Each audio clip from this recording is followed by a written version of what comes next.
Hey everybody, welcome to the channel. I'm Cindy Daychuck with Queen Bee Creations, and today we're gonna work on this.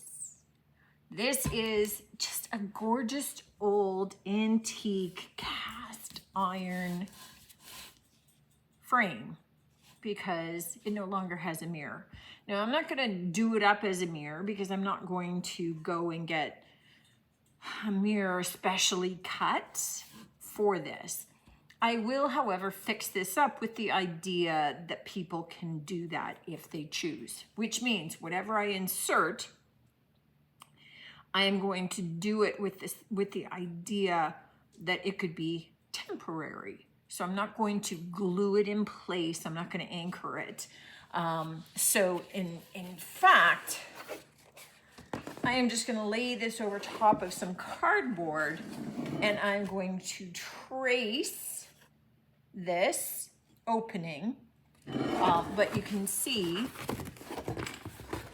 that if I'm tracing it here, then it's actually going to be too small for the mirror. So I'm going to trace it out for the opening, and I'm going to cut it. This little ledge here where it would sit would be 1/4 of an inch bigger. So I'm going to cut it roughly 1/4 of an inch bigger than it needs to be. And then that's what I'm going to insert into this hole.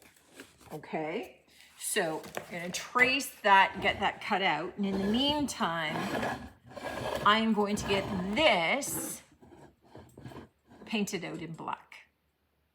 So you can hand paint it. I would recommend, if you're doing that, do something like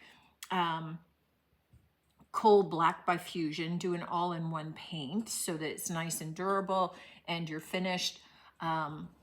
Or take a spray paint and spray it. I'm going to take a spray paint and I'm going to take it apart, which is what I'm doing right now, just so that I can get this painted better and more easily. But I'm going to, oh, come on. There we go. So that way I can lay this flat to spray paint it. I can get into the insides of this nice and easily. So I'm going to spray paint this in a matte black. I like it not being glossy. We're going to do a little bit more to it, but that's what's happening. I'm going to take this to the back and spray it, and I'm going to trace out my design. That's it. Nothing harder than that. We have our mirror all painted black, but what I want to do is start to add a little bit more color back to it. I don't want it to just be this flat black look. So I have a little bit of a liquid top coat here. Oh, that's pretty sealed. Okay, I have a little bit of a liquid top coat. You could use a glazing medium, you could use a top coat, your choice. I just go with what I got open. And I'm just pouring a little bit into, I get these little, almost like shot glasses from the dollar store. And I like them because they're small, and it reminds me to go small, just mix a little bit, rather than mixing a whole bunch and then I have more than I need. This is a bronze paint that I have from Rust-Oleum. Okay, this is kind of a goldy bronze. This is Fusion. This is Rust-Oleum. And I'm just looking at my project and I'm thinking, like, for this one, the Rust-Oleum bronze I love, but it's very brown. This bronze from Fusion is a little bit more old gold looking.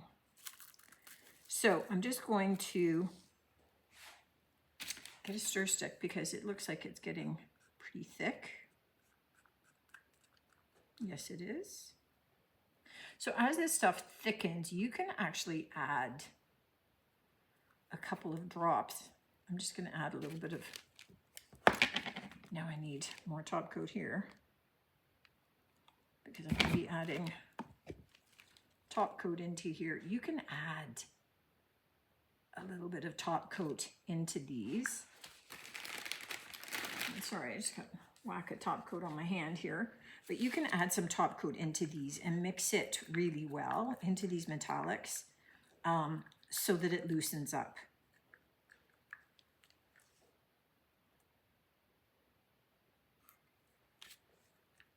Just as a way of kind of extending their shelf life, especially, you know, if you don't use metallics a lot, even these little containers, they get air in them as you use them.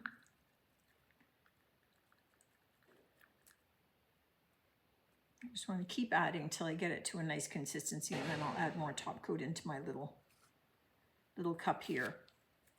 I like those little shot glasses for mixing up little bits of things when I need it. So when I need to make a little bit of glaze or, you know, a little bit of a colored wax. Otherwise I go overboard and I get too much. So now, and I don't like my metallics to be too runny, but you can see this is not a bad consistency. And now I'm adding it to that little bit of top coat, because I want it a little bit more, I don't want it to go on like paint.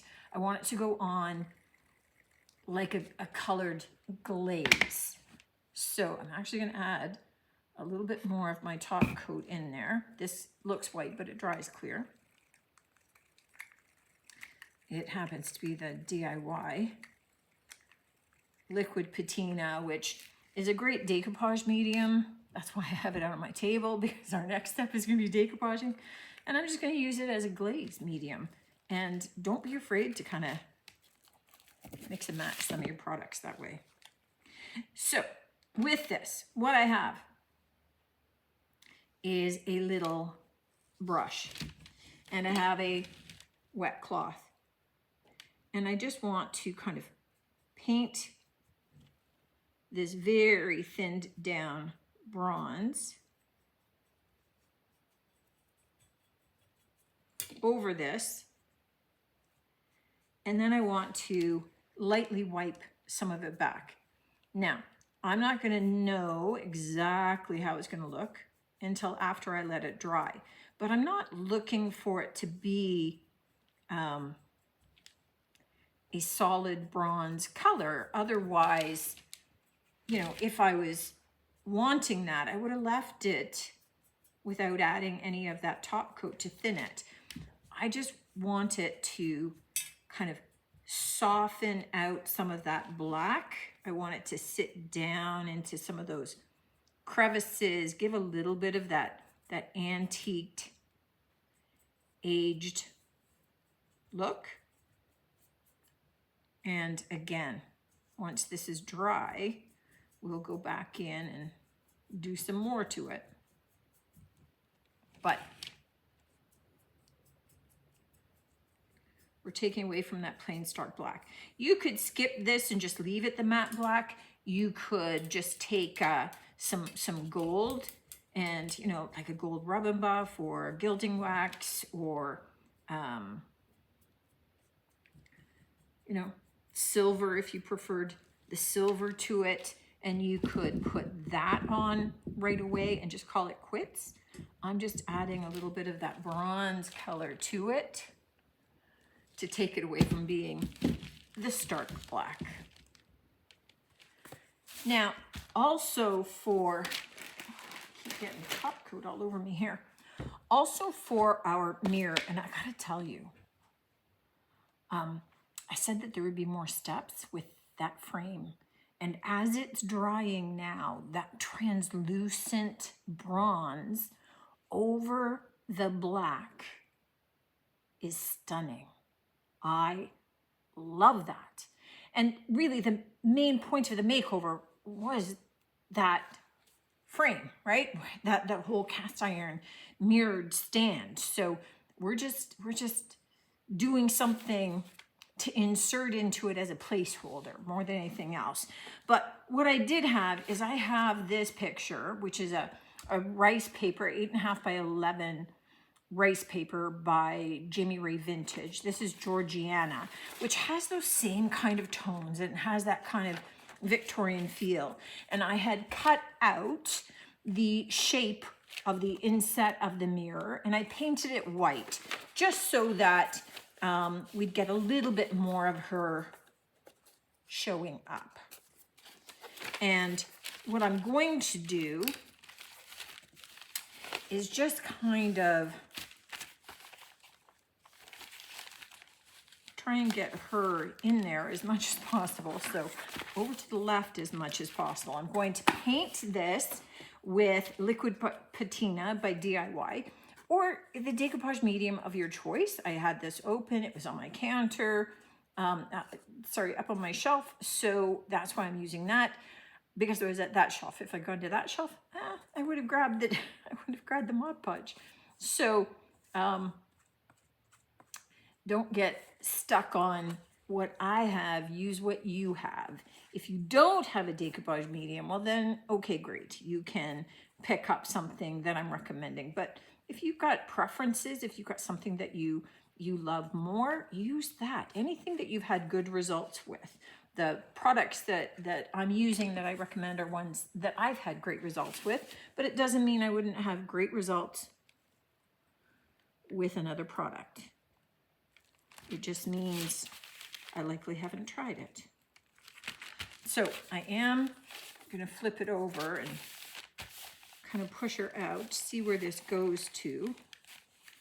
Okay, she's kind of centered, so that's good. I just want to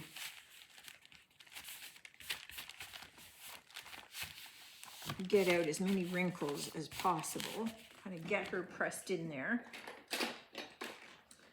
I'm seeing if I can find my squeegee, because of course I didn't have it out before I started, but no, I can't.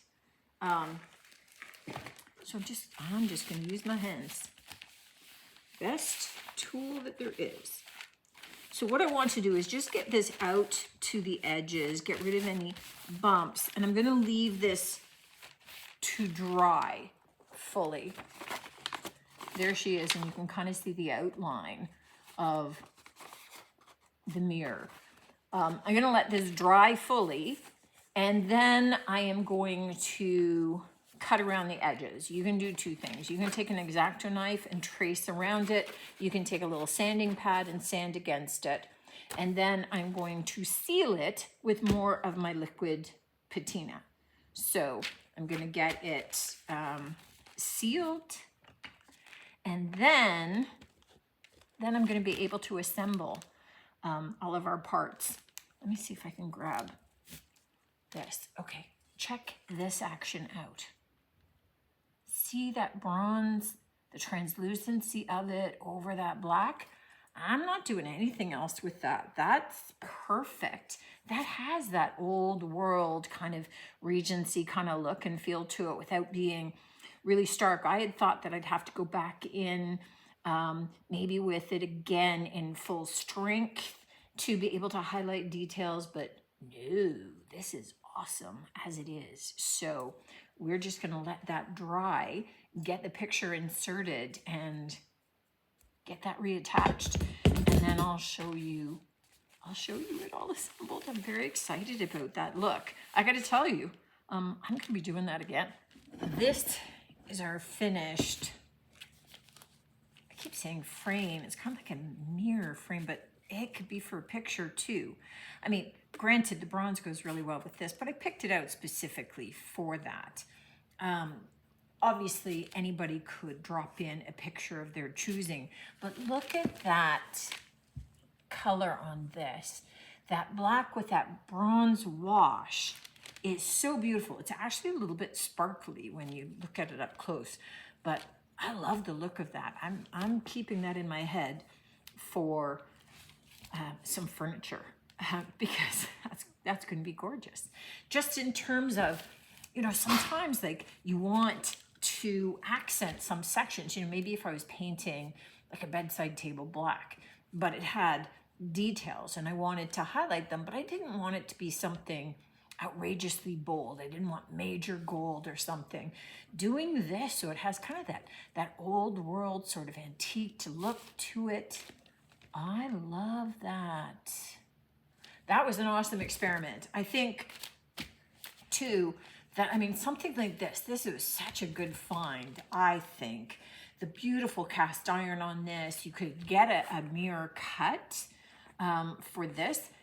Curved edges are not easy, so it's not going to be super cheap, but it's not a lot of mirror, so it would be worth it. It would be gorgeous with a mirror in it. You could easily put in a picture of your choosing, whether something like this that's kind of old world style, or pictures of you, maybe that's done in kind of a sepia tone or something that would really fit in here. But I love the look of this now. It looked really kind of beat up, old and tired. Some of that is just because it was dusty, but I can't believe people threw this out. This was an awesome find. Let me know what you think of this one. Maybe I am gushing and I'm the only one, but I love this. So I'm really happy with the look and the finish of it. I think it really suits the piece, and creating kind of top coat washes, meaning that we're not diluting the paint with water, we're diluting it with a sealer to be able to create a more translucent look, is a great little tip or trick to have in your toolkit for when you want to take something that's a little bit more opaque, those metallics, but create a layered effect over a deeper color underneath, so you get that element shining up through, and that creates a different look than if we just did a solid metallic. It's a great way to be able to get kind of this two-tone effect without a distinct two-toning of something. Let me know what you think, guys. I love to hear from you as always. I'm excited for you to see this finish and tell me what you think of it. Definitely looking forward to seeing you on the next one. And until then, take care.